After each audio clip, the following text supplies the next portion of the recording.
CSL, j'adore commencer une vidéo en prononçant ces 3 lettres. Bienvenue chez Brest Motorsport.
Dans ce nouvel épisode, on va parler des palettes au volant. Beaucoup de personnes nous ont fait remarquer qu'elles étaient encore présentes.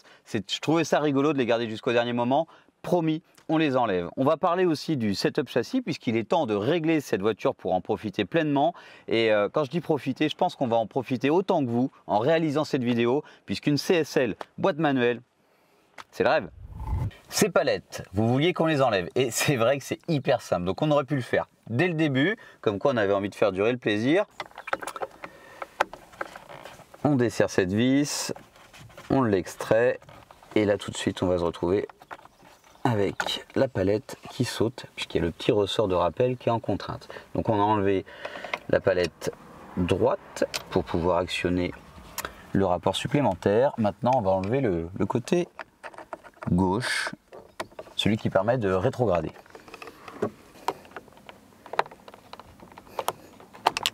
La palette s'est retrouvée éjectée en fait par le petit ressort que vous voyez ici, puisque la vis, il manque la partie filetage qui est très courte par rapport à celle-ci. Donc en fait, comment ça a pu casser, je ne sais pas, mais en tout cas, toute voiture a ses petits secrets.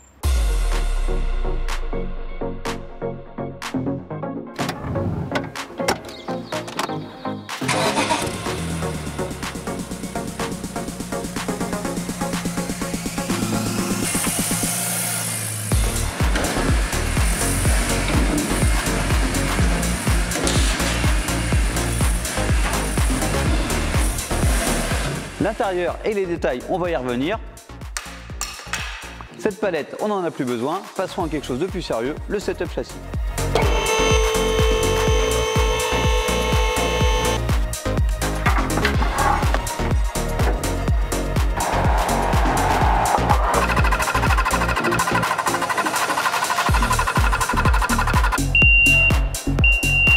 Vous l'avez très certainement remarqué, le setup de cette voiture a évolué. Quand je parle de setup, je parle aussi d'esthétisme puisque la voiture, par rapport à la dernière vidéo, est déjà plus basse et déjà calée. Donc forcément, pour ne pas se retrouver un petit peu le bec dans l'eau, on anticipe un petit peu ce qu'on va faire et on a fait des tests avec plusieurs épaisseurs de cale et maintenant il est temps de valider ce montage avec de la goujonnerie renforcée puisqu'on a souvent, enfin de toute façon il faut allonger la visserie puisque les cales rajoutent une épaisseur entre la jante et le moyeu, mais on aime bien le faire avec quelque chose de qualitatif puisque parfois la visserie peut casser. Alors là c'est pas vraiment le cas, c'est pas vraiment le problème, mais comme pour tout le projet, vous voulez bien faire les choses, on continue avec ça et j'espère que le rendu de cette voiture, ultra agressif, très bas, très ras des ailes, va vous plaire.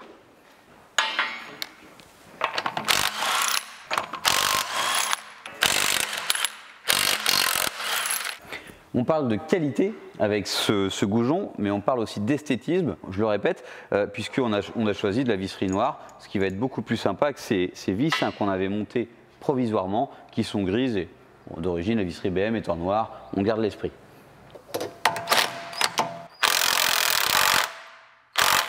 Alors pour insérer ces goujons, puisqu'on a l'habitude de voir des goujons, mais alors des goujons comme ça, c'est pas forcément ce qu'on croise à tous les coins de rue, c'est adapté pour la compétition, mais en termes de serrage de roue, de fixation de roue, il faut quand même pas rigoler. Alors ici, ce que vous voyez, la petite partie rose, c'est du Loctite, c'est pour éviter que le goujon se desserre et en fait c'est c'est beaucoup plus dur à visser, donc on utilise un système de contre-écrou qui est fourni avec tout ce système de boulonnerie. Alors ça va assez vite avec la boulonneuse, ce qui nous permet de faire les 20 goujons de la voiture assez rapidement. La cale reste en place, la visserie l'est maintenant. On va pouvoir mettre la roue et mettre nos jolis petits écrous noirs, mais on revient vite fait. Enfin, les freins, c'est quelque chose, mais les KW, tout le montage derrière ces pièces qui sont sablées puis repeintes avec toutes ces pièces neuves, finalement, c'est vraiment agréable de travailler sur une telle voiture. On est vraiment, enfin, c'est vraiment chouette. Hop. Alors l'avantage d'une jante de CSL, comme ça, soit dit en passant, c'est quand même que c'est très léger. Alors ça peut paraître tout bête, mais à chaque fois qu'on la lève, on est quand même content. Et bien l'avantage de tout ça, c'est aussi que la roue tient toute seule. Ce qui est rigolo, c'est qu'en montant cette boulonnerie complètement racing, qui est une pièce de course, c'est raccord avec ce système de freinage dont on n'est pas prêt d'arriver à bout.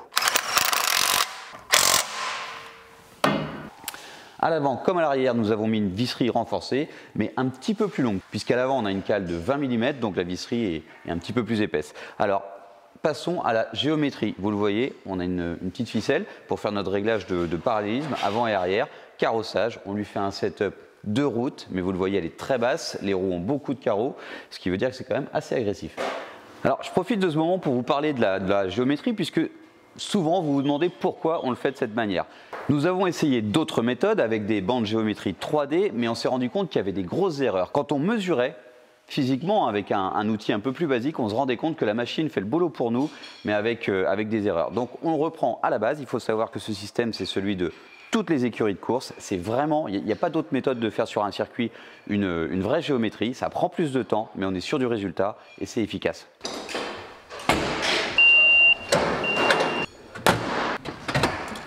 Nous allons aborder le côté géométrie, setup châssis un petit peu plus tard. Je pense qu'on va en reparler longuement pendant l'essai routier, mais parlons maintenant du codage. Alors, on va aborder tous ces thèmes-là et c'est assez intéressant. On a beaucoup bossé, on a trouvé des solutions à tous les problèmes qu'on a rencontrés. On est satisfait. La mission du codage consistait en plusieurs choses. Il y a la boîte de vitesse, forcément, il a fallu faire comprendre à la voiture qu'on avait un levier et qu'on avait une boîte 100% mécanique, 100% manuelle et non pas une SMG robotisée. Alors, ça consiste surtout en beaucoup de codes erreurs qui remontaient au combiné d'instruments, mais pas que.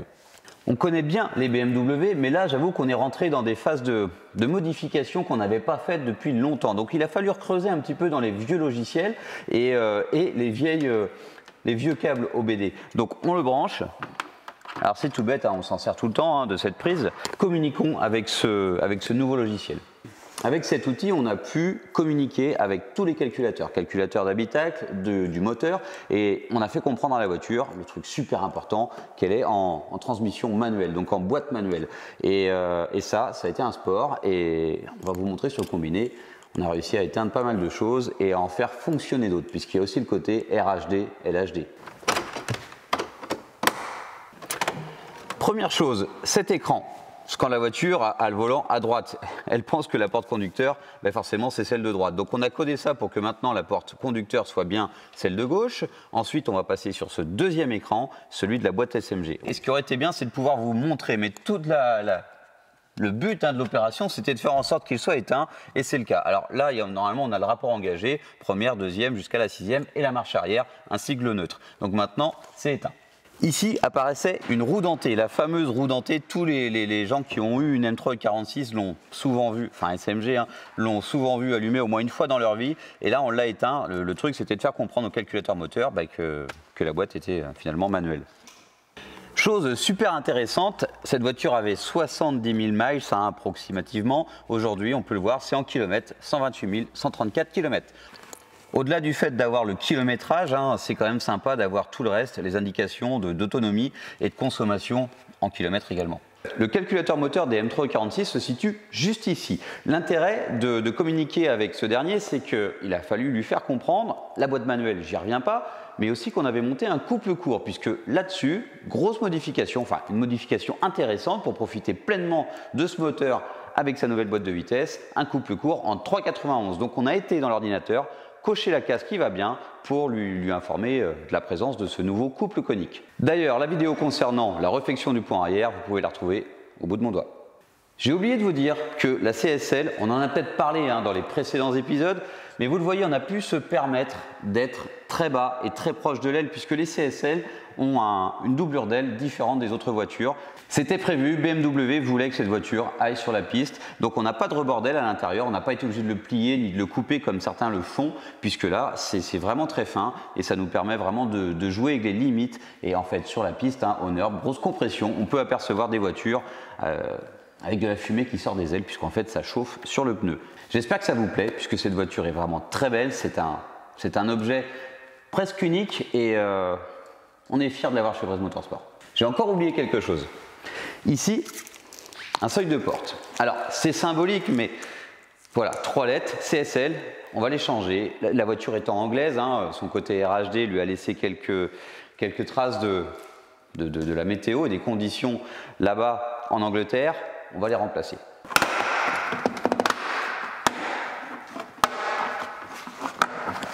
Alors on les abîme pas puisque c'est des pièces un peu uniques, ça va avec la voiture et on a envie que... Alors on n'a pas forcément respecté l'esprit de la CSL et son côté full stock, mais il y a des choses comme ça qui sont symboliques.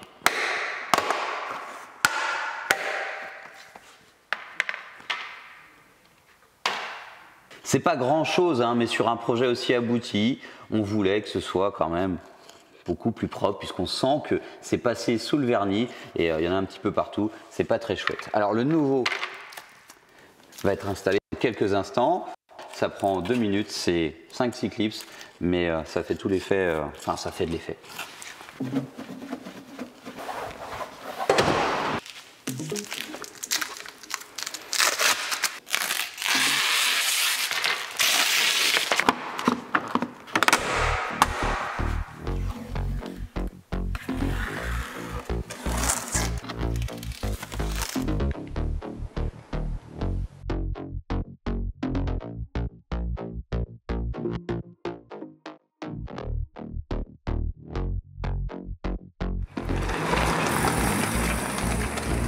La balade en CSL, c'est parti et c'est rapidement le bonheur. Quand on aime les BMW, au-delà de tout, je pense qu'on dit souvent c'est le Graal pour plein de voitures. Là, je pense que c'est très réellement le Graal. La CSL c'est une voiture, ça fait partie des voitures les plus mythiques, emblématiques de BMW. La M346 c'est une voiture qui plaît beaucoup. La M336 c'est magnifique, mais elle n'avait pas tous ces bosselages sur le capot. Bon, la M346 en fait peut-être un petit peu trop. 4 sorties de pot pour un 6 cylindres, des grilles d'air un peu fake sur les ailes avant. Mais au-delà de ça, c'est vraiment une ligne. La voiture vieillit très bien. J'adore. J'adore et j'adore pour une raison. Alors, la première, c'est, je l'ai dit dans la vidéo, alors peut-être dans une autre, la CSL a quelque chose de particulier. C'est vraiment une voiture qui se diffère de la M346 standard. On sent que c'est plus léger et qu'il y a plein de petites choses qui ont été... Ça paraît rien, mais à la conduite, ça se ressent beaucoup. Un truc qu'ils ont fait, qui paraît tout de suite, c'est le bruit du moteur.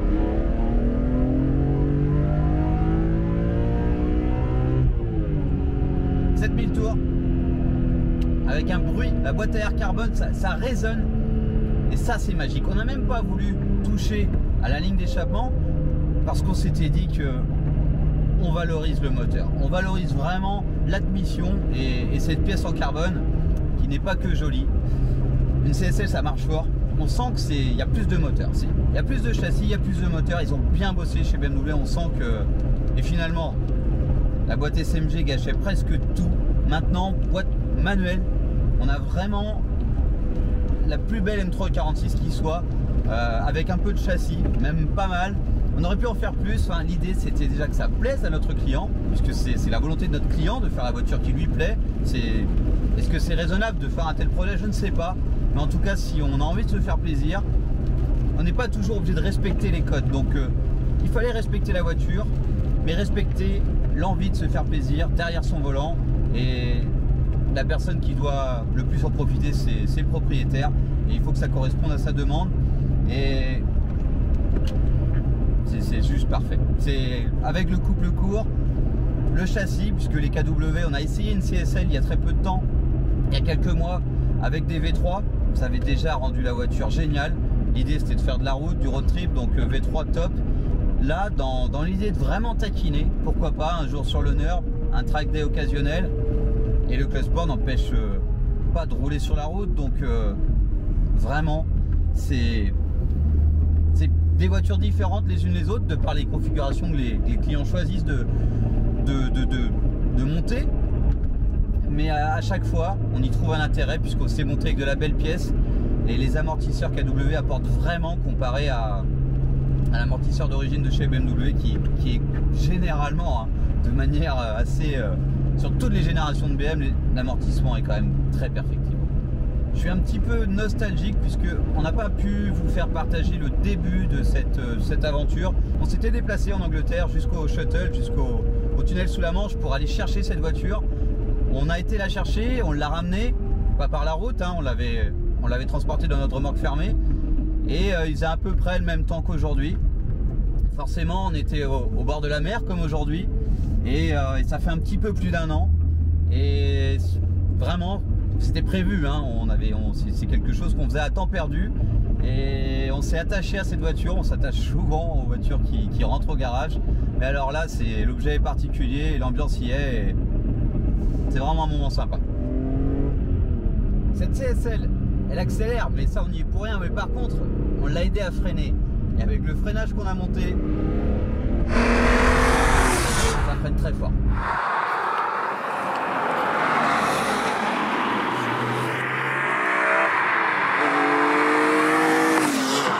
Pas beaucoup de chance en ce moment.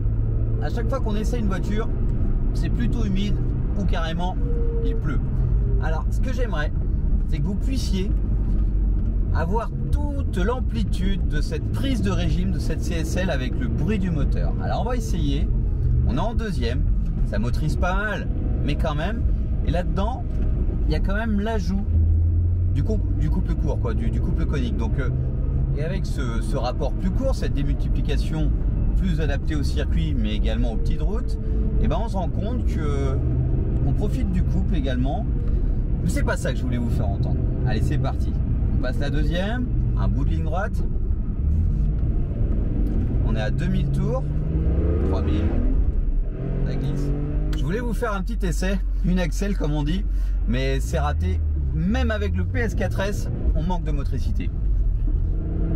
À défaut de faire chanter ce moteur, même s'il chante quand même bien, on profite des enchaînements de virages avec cette voiture. Ça se passe tellement bien. Ça frotte un petit peu. Je pense qu'on a été un petit peu généreux sur les cales, mais c'est un moindre problème.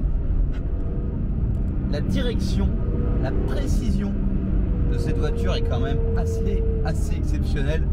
Les KW, enfin la Géo aussi, hein. On a bossé un petit peu là-dessus, c'est important. Ça rend vraiment la voiture très intéressante à conduire. Le volant, on a le Cantara qui a vraiment... Enfin, ça aide, hein, tout ça, les sièges, hein, à être à l'aise dans la voiture et à conduire correctement.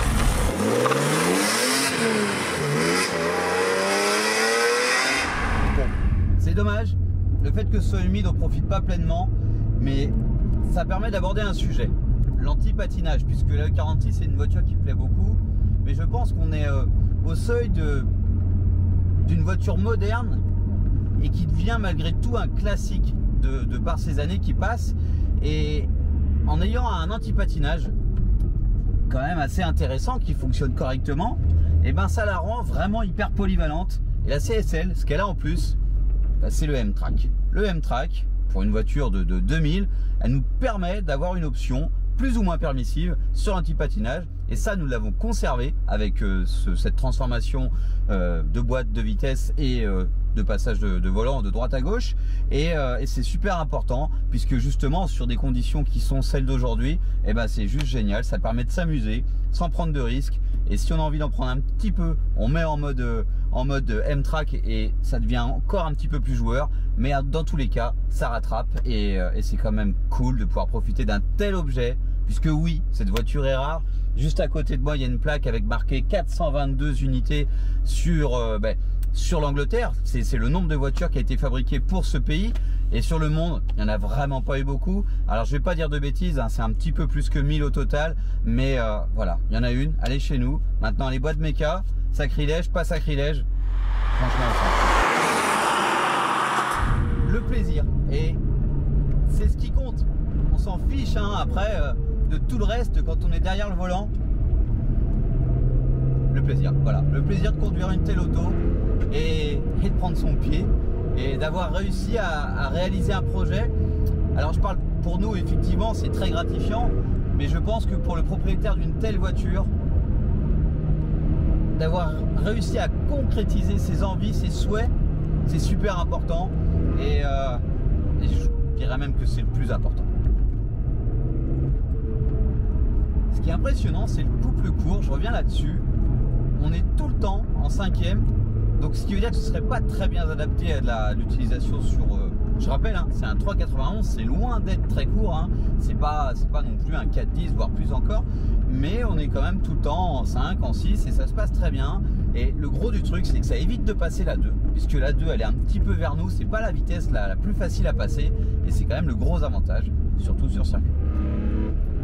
Bon, ça y est, sur notre Nürburgring POLA, il pleut d'un côté mais pas de l'autre, donc on a trouvé du bitume sec. Alors il y a un truc on a parlé des freins, mais ça y est, ça commence à se rôder. Pas de gilet jaune, hein, on n'est pas énervé. Et je crois qu'il va falloir des harnais dans cette voiture. Alors c'était pas le freinage des plus méchants, et déjà, on n'est pas dans des conditions. Ça y est, vous l'entendez ce moteur ? C'est caverneux, c'est rauque ça. Ça résonne, c'est. Là, on a trouvé une grande route et c'est marrant, je préfère les petites routes, mais là, entre 4, allez 3, 4, ça fait vraiment un bruit magnifique. Je suis fan. C'est dommage. Tout à l'heure, c'était mouillé. On a une boîte manuelle maintenant. On aurait pu faire du drift. Et ça c'est vraiment l'avantage de la boîte, puisqu'une SMG pour drifter. Alors j'ai jamais essayé, hein. Vous allez peut-être me contredire et peut-être que ça se passe très bien et ça se fait bien. C'est quand même plus agréable quand on a l'embrayage pour faire de la glisse. Alors maintenant on va revenir un petit peu sur l'entretien de cette voiture, puisque forcément avec 128 000 km on a fait les coussinets de bielle et on a fait plein de choses. On a fait plein de choses puisque quand c'est démonté, puisqu'on a tout sorti, et ben c'est le moment de tout faire. Thermostat, galet, pompe, tout. On a fait vraiment plein de choses, sans parler de la crémaillère qui a été remplacée, puisqu'une crémaillère de CSL est spécifique. Il y a vraiment beaucoup de pièces qui ont été montées sur cette voiture et ça se ressent. Ça se ressent, elle est hyper saine à conduire. Et on a aussi, c'est marrant puisqu'on est à mi-chemin entre la route et la piste. Parce que vous l'entendez, le pont on l'entend un petit peu, ben c'est normal, tout est en Powerflex. Tout est en Powerflex. Il y a du Black Series, il y a du Street. On voulait l'efficacité et faire un compromis, c'est pas toujours évident. Je trouve qu'il est pas mal ce compromis.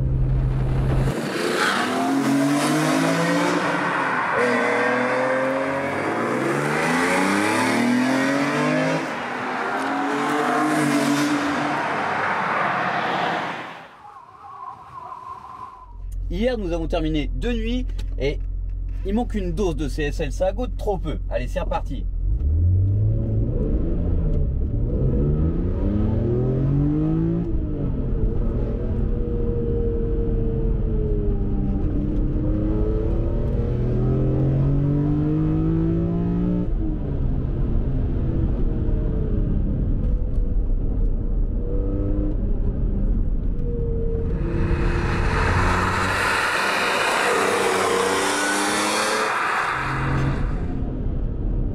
Beaucoup parlé de cette CSL, mais je crois qu'il faut savoir l'écouter aussi.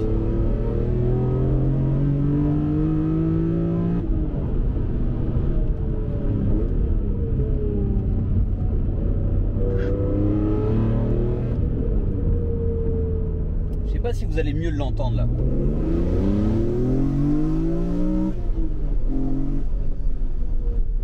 On l'entend bien. On entend bien le bruit de cette boîte à air.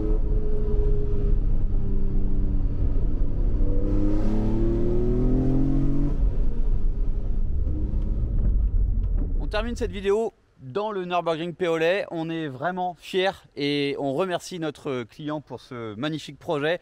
Le résultat est vraiment à hauteur de la voiture, une CSL, ça se respecte. C'est vraiment fou à conduire, c'est vraiment très joli à regarder et vraiment, c'était sympa. Si vous avez aimé cette vidéo, likez, partagez, commentez, mais surtout abonnez-vous. Kenavo.